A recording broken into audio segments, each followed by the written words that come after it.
Have you just tried to open up a game or a program and something like this showed up? Well, that's called a missing DLL error and sucks because it won't let you start up your program unless you can somehow provide the exact DLL file which is missing to the said program. But don't throw your PC out the window yet, cause we got you covered.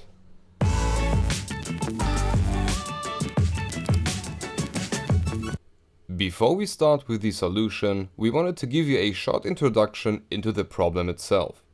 Your error message indicates that the program you've opened up is trying to use a specific function or functionality of one of the C programming languages. These functions are saved within these DLL files and are located in a folder somewhere within your Windows. Now what happens if the file that stores the function that your program needs is simply missing? Well, it won't even try to start and just hit you up with the error message. Usually this should not happen cause programs will install the DLL files which they need. But that's not always the case. Now before you panic, we can fix the issue.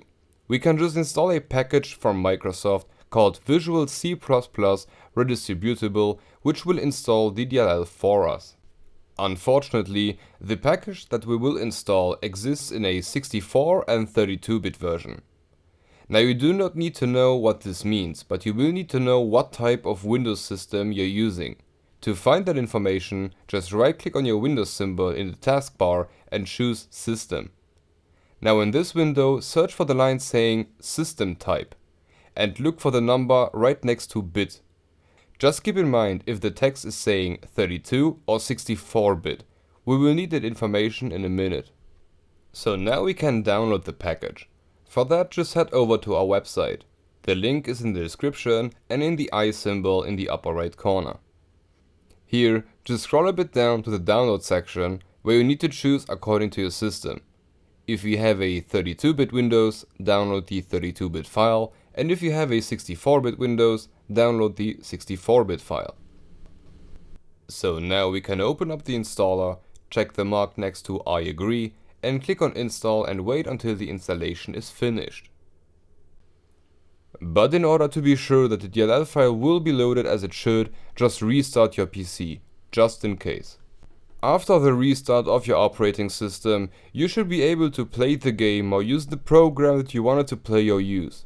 But in some cases, the program just doesn't want to recognize the DLL.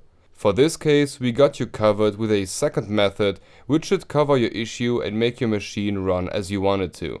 Just click in the I icon in the upper right corner or look for the link in the description and follow the other tutorial. For those whose error did get solved, make sure to leave a like, and if you want to get more out of our content, make sure to subscribe and hit the notification button to never miss a new video. And as always, thank you for watching and have a look at these not totally random videos which may be interesting for you.